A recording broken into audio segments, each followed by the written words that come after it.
सभी का ज्ञान सरोवर कोचिंग सेंटर के online class, online platform the ज्ञान सरोवर एकेडमी पे स्वागत है।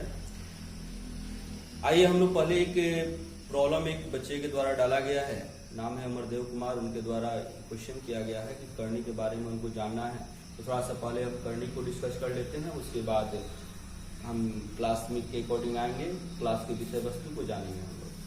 तो सबसे पहले मैं आपको बताऊं कि जो भी नए व्यूअर हैं या नए चैनल पे आए हैं, चैनल को नया रीड कर रहे हैं, पढ़ रहे हैं उसके माध्यम से, तो आप पहले पूरा वीडियो देखें। पूरा वीडियो देखने के पश्चात यदि आपको बात समझ में आ रही है, आप उस बात को अच्छा से समझ सकते हैं, देख सकते हैं, तो आप उसके बाद चैनल को लाइक कीजिए, सब्सक्राइब कीजिए और शेयर कीजिए। और रह गई बात, और मान लेते हैं कि किसी भी टॉपिक में अगर कहीं कोई कुछ आपको जानना है तो आप कमेंट बॉक्स में बताएंगे कि आपको क्या जानना है, उसके लिए हम एक अलग वीडियो बना करके उसको डालेंगे हम। तो आइए हम पहले जानते हैं करनी के बारे में कि करनी का जन्म कहाँ से होता है, कैसे करनी आता है। ठीक है, करनी का जन्म होता है घात घातांक से। घात से यानी कि जिसको हम लोग कहते हैं घातांक, एक्सपोनेंट।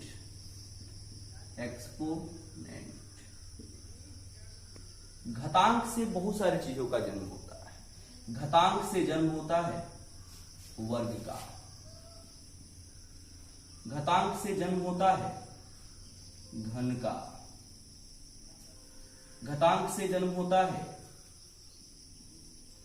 करनी का, घातांक से जन्म होता है लघुगणक का।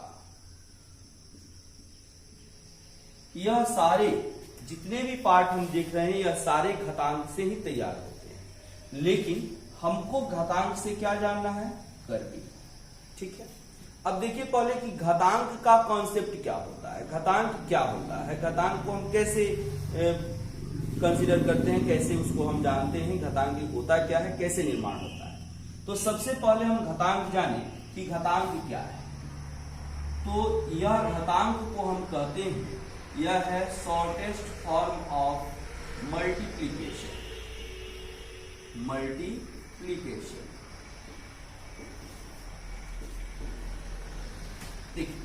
जब सभ्यता के विकास हुई, जब मनुष्य प्रकृति में आगे डेवलप होना शुरू हुआ, तब से ही उसको कुछ अलग करने की इच्छा थी, तब से ही उसके मन में जिज्ञासा की भावना थी, अलग अलग चीजों को मतलब कि जानने का विचार था, वह अलग अलग जानने चीजों के बारे में जानने का प्रयास करता रहा। और इसी के दरमियान, इसी के कार्य के दौरान बहुत सारी चीजों का विकास हो गया, बहुत सारी चीजें निर्मित हुई।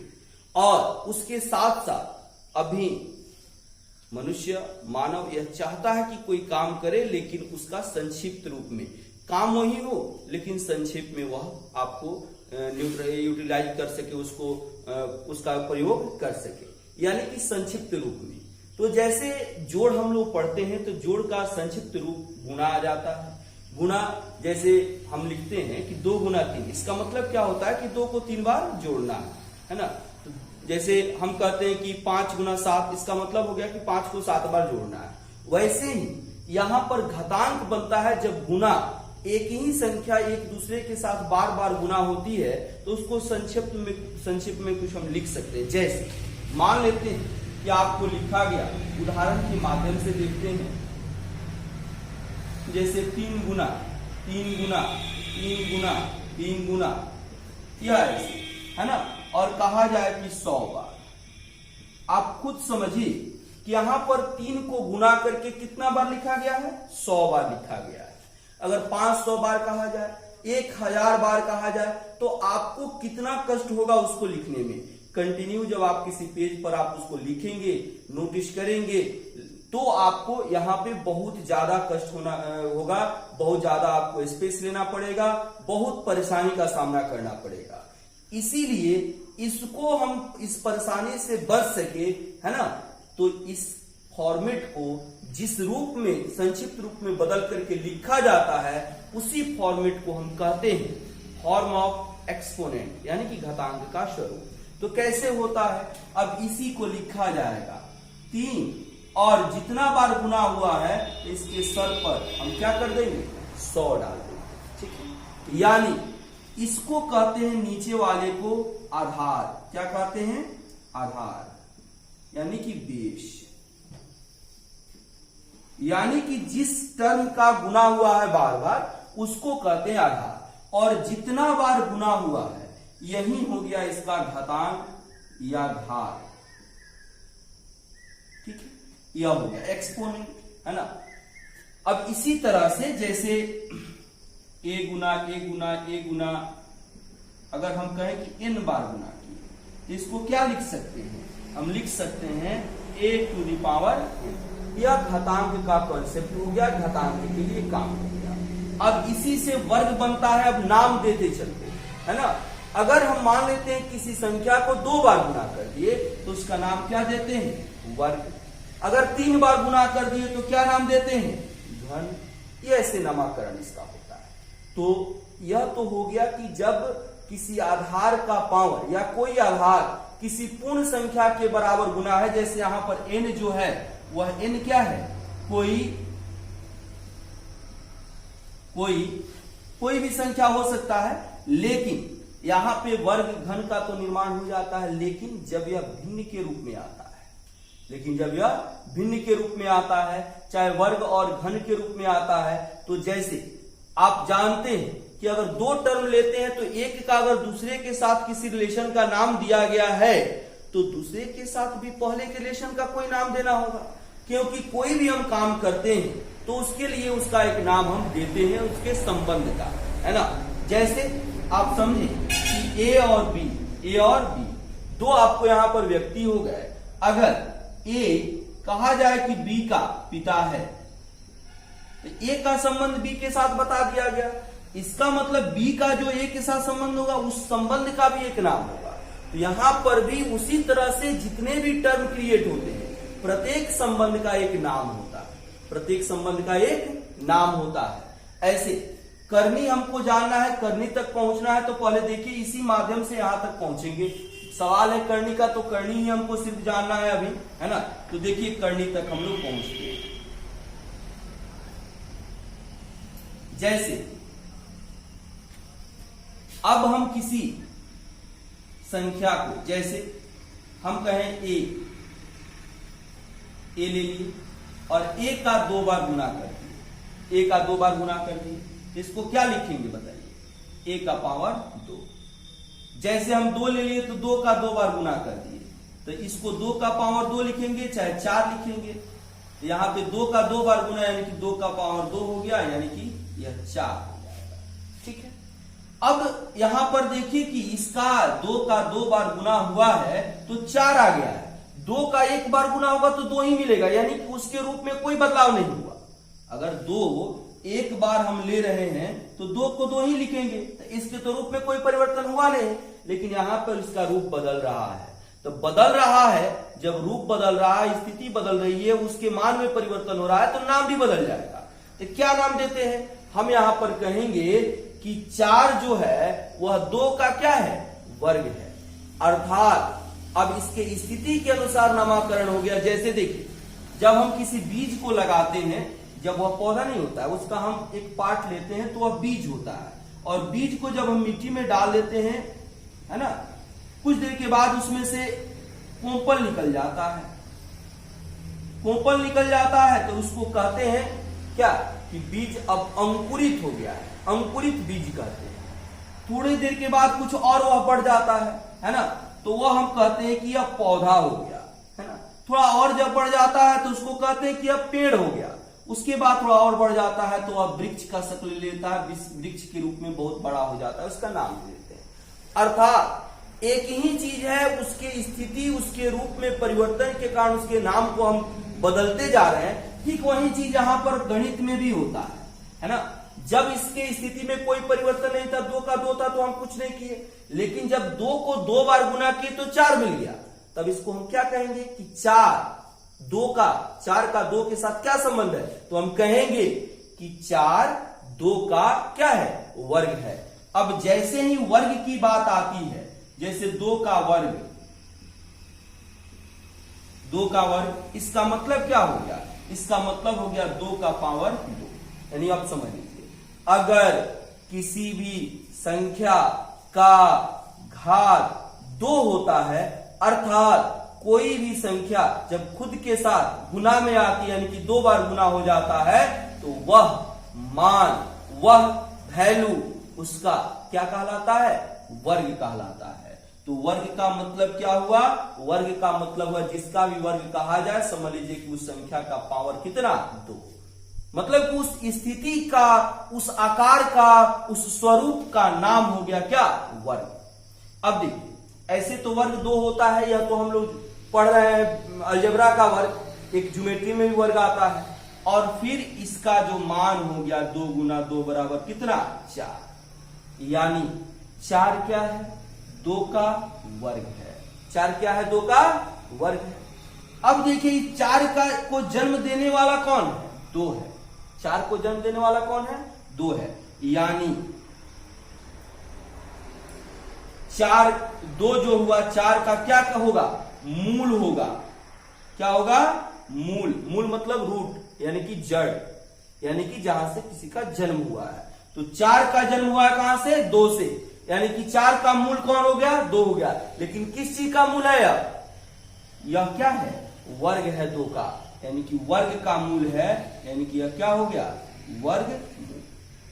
वर्ग को कहते हैं स्क्वायर और मूल को कहते हैं रूट, यानी कि यह हो गया स्क्वायर रूट। क्या हो गया, स्क्वायर रूट। यानी कि 4 2 का वर्ग है, तो 2 4 का क्या होगा, स्क्वायर रूट, वर्गमूल होगा। अब देखिए, जब भी हम कोई नाम देते हैं, कोई काम लेते हैं, तो उसका एक सांकेतिक स्वरूप भी देते हैं। अभी अगर हम कह रहे हैं जैसे 2 का वर्ग, तो संकेत में लिख रहे हैं 2 का पावर 2। हम कह रहे हैं a का वर्ग, तो इसका संकेत लिखते हैं a का पावर 2, यानी कि जिसका भी वर्ग होगा उसका पावर 2 होगा। तो यहां पे हमको समझ में आ रहा है कि वर्ग का मतलब क्या हुआ। अब देखिए यहां पर यह 2 का पावर 2 यानी कि 4 हो गया, है ना। अब हम 2 क्या हुआ, 4 का वर्गमूल होगा, तो क्या लिखेंगे, 4 का वर्गमूल। 4 का वर्गमूल, तो क्या लिखेंगे बताइए, 2। अब इस वर्गमूल का भी तो एक चिन्ह होगा ना, इस वर्गमूल का भी एक चिन्ह देंगे। तो यह चिन्ह क्या होता है, तो इसी चिन्ह का, मूल का चिन्ह देते हैं हम, और इसी को कहते हैं, इस चिन्ह को ही कहते हैं, इस मूल को ही कहते हैं क्या, करनी। क्या कहते हैं, करनी। इसको अंग्रेजी में एक और नाम देते हैं क्या, सर्ड। यानी करनी क्या है, तो मूल है। मूल का ही दूसरा नाम करनी है, इसका यह संकेत हो गया। अब इसको करनी कहते हैं। जैसे राजमिस्त्री यानी कि जो घर की जोड़ाई करता है, उसको भी देखिएगा, है ना, कि यहां इस तरह से होता है, यह हाथ पकड़ने वाला हो गया, इसमें मसाला होता है, और जितना मात्रा में मसाला वह करनी से उठाता है, उतना ही मात्रा में ईंट को जोड़ पाता है या कोई काम कर पाता है। ठीक वैसे ही यहां पर यह हो गया आपका क्या, सर्ड हो गया, करनी हो गया। अभी यह समझ में आया कि यह एक संकेत है जो कहां से आ रहा है, घातांक से आ रहा है ना। अब इसमें करनी का जो मान है, जैसे करनी में मसाला हम रखते हैं, वैसे इसका मान रखते हैं। यहाँ पे क्या रखेंगे, मसाला के रूप में उसका मान रखेंगे। यह मान अलग अलग रूप में आता है, कैसे आता है अब इसको जानेंगे हम लोग। अब देखिए यहां पर ध्यान दें, जैसे अब यहां पर कुछ नहीं है, वर्ग है ना, मूल का क्या है, वर्ग है। तो यहां पर करनी का जो मान आएगा वह कितना आएगा, 2 आएगा। तो यहां पर चूंकि वर्गमूल से ही शुरू है, हम 2 एक ठो लिए थे, तो इसका कोई नाम हमने नहीं बदला था। 2 का पावर 1 यानी कि 2 हो जाएगा, तब इसके नाम में कोई परिवर्तन नहीं था, यानी कि करनी का मान कुछ नहीं था, है ना। लेकिन यहां पे जब मान बदल रहा है तो नाम बदल दिए, इसको क्या कहना है, वर्ग। तो यहां पर अगर कुछ नहीं लिखा जाता है तो आपको क्या समझना है कि यहाँ पे क्या है, 2 है, जो किसी को बताता है, वर्ग को बताता है। अब देखिए इस तरह से अगर यह करनी ऐसे लिखा हुआ है यहां पर, जैसे 4 का वर्गमूल, ये 4 का वर्गमूल को हम कैसे लिखेंगे, बोलिए, 4 का वर्गमूल। यह तो भाषा में हो गया। अब इसी को संकेत में लिखते हैं। 4 का मूल हो गया, और इसमें कुछ नहीं लिखा हुआ है तो 2 समझते हैं, और 2 का मतलब क्या हो गया, वर्ग हो गया। अगर 2 आप लिखते हैं तब भी ठीक है, नहीं लिखते हैं तब भी ठीक है। जैसे सबसे पहले प्रारंभ में हमको कौन सी संख्या मिली, हमको मिली धन संख्या, तो हम किस संख्या के आगे प्लस लिखते हैं। अगर पहला बार आया जैसे 5 लिखे तो 5 लिखे प्लस लिखते हैं तब भी धन है, अगर प्लस नहीं भी लिख रहा है तब भी हम क्या मानते हैं, धन ही मानते हैं। तो उसी तरह से यहां पर यह 4 का वर्गमूल को हम क्या लिखेंगे, √4, और इसका मूल हमने क्या निकाला है, देखिए 4 का वर्गमूल कितना है, 2 है, तो इसको हम लिखेंगे 2। फिर यह 2 कैसे आया, अब इसके लिए थोड़ा हम देखेंगे इसको। 4 किसका वर्ग है, 2 का, हो गया। अब यह 2 आकर के इसमें क्या करता है, डिवाइड कर देता है। यह रूल है ना, कि इसका कैसे निर्माण होगा, तो यह आकर के इसमें भाग देगा, यानी करनी का मान 2 है, 2 आकर के भाग देंगे, 2 का पावर 2/2, इस 2 से यह 2 कट जाएगा, यहां पर 2 आ जाएगा। अब जैसे देखिए एक और चीज, इसी तरह से अगर हम कहें घनमूल, तो घन की बात करेंगे, तो घन मतलब क्या होता है, जैसे 2 का घन, 2 का घन बराबर क्या होगा, तो अगर हम 3 बार गुना करते हैं संख्या का तो उसको घन कहते हैं, तो क्या हो जाएगा, 2 का 3 बार गुना, यानी कितना हो गया, 8 हो गया। अब फिर बताइए, तब इस हिसाब से जैसे यहां पे हम वर्गमूल बताए हैं, 2 क्या होगा, 8 का मूल होगा, लेकिन कौन सी का, तो घन का मूल है, इसको क्या लिखेंगे, 8 का घन मूल हो गया कौन, 2, है ना। अब इसको कैसे बताएंगे बताइए, तो 8 का घनमूल बराबर कितना, 2। अब इसको लिखेंगे कैसे, जैसे 8 का घनमूल, इसको लिखेंगे 8, यह हो गया मूल, और यहां पर अब दे देंगे 3, देना होगा। जब कुछ नहीं देते हैं तो 2 माना जाता है, उसके लिए आप नहीं दे सकते हैं, लेकिन जब घन की बात आए तो 3 यहां पर लिखना होगा। अब इसका मान किसके बराबर, 2 के बराबर। अभी कैसे हुआ, तो देखिए यहां पर 8, 2 का पावर 3 होगा, घन है, और यहां पर 3 है, अब 3 आकर के इस 3 में भाग दे देगा, तो क्या हो जाएगा, 2 का पावर 3/3, यह कट जाएगा, कितना आ गया, 2 आ गया। अब इसी तरह से हम एक कॉन्सेप्ट निकालते हैं, ध्यान रखेंगे, यह आप नोट कर लेंगे, इस सबको नोट करके तब आप देखेंगे, जहां पर आपको लगेगा कि हम मिटा रहे हैं वहां पे स्क्रीनशॉट लेकर के आप नोट कर लेंगे, और उसके बाद आगे का काम करेंगे। अब देखिए इसके बाद आगे का काम हम करा रहे हैं। अब इस हिसाब से करनी का जो मसाला है, करनी के अंदर का जो मान उसके घात में भाग दे रहा है, तब यहां से एक हम कॉन्सेप्ट तैयार करते हैं। क्या कॉन्सेप्ट तैयार करते हैं, ध्यान दीजिएगा। जैसे मान लेते हैं कि कोई संख्या हो, a का पावर m/n, चाहे इसको छोड़िए, पहले करनी ही शुरू करते हैं। a का पावर m और करनी का मान n। अब इस कॉन्सेप्ट के अनुसार हम क्या करेंगे बताइए, कि तो करनी का स्वरूप हो गया, कि करनी का रूप हो गया। अब इसको घात के रूप में बदलेंगे, क्या लिखेंगे, यह मान आकर किसमें भाग देगा, तो a का पावर m/n, यह हो जाएगा। यह किस रूप में हो गया, यह घातांकीय रूप में हो गया, घातांकीय, यह घातांकीय रूप में हो गया, है ना। तो अब यहां से इसको हम ऐसे फॉर्म बदल सकते हैं, या इससे इसको ऐसे बदल सकते हैं। हाँ, अब यहां पर एक चीज और ध्यान देना, कि जब भी यह करनी बनेगा तो किसी संख्या का पावर एक भिन्न होना चाहिए, तभी इससे बनेगा क्या, करनी। अगर पूर्णांक है तो उससे करनी हम नहीं बना सकते। अगर कोई कहता है, जैसे मान लेते हैं कि कहा जाए कि 2 का पावर 3 है, इसको करनी में बदलिए, तो यह पॉसिबल नहीं है कि इसको करनी में बदल दें। अगर यही रहता कि चलिए 2 का पावर 1/3 को बदलिए करनी, तो इसको हम लिख सकते हैं, क्या लिख सकते हैं, यहां पर देखिए नीचे जो हर का मान होता है वह करनी का मान होता है, अंश का मान होता है वो आधार का घात होता है। तब इसको कैसे लिखेंगे, करनी हो गया, 2 का पावर 1 हो गया, और करनी का मान 3 हो गया, इसके अनुसार से। तो आप इससे इसमें बदल सकते हैं, इससे इसमें बदल सकते हैं। आपके द्वारा जो अमरदेव कुमार के द्वारा क्वेश्चन पूछा गया था, करनी, उसका हमने यह संपूर्ण वीडियो बनाया। आप इसके माध्यम से सिर्फ हमने अभी करनी बताया है, हमने सिर्फ घातांक बताया है, इसके बहुत सारे प्रॉपर्टीज होते हैं और यह इतना छोटा क्लास का नहीं है कि हम इसको एक क्लास में करा देंगे। हम समझते हैं कि आपको करनी समझ में आया होगा। आप करनी से जो आप जानना चाहते थे करनी में आप जान गए होंगे। इसके बाद करनी का जो कंसेप्ट है और भी हम कराएंगे, लेकिन हमको अभी क्लास का सिलेबस भी पढ़ाना है।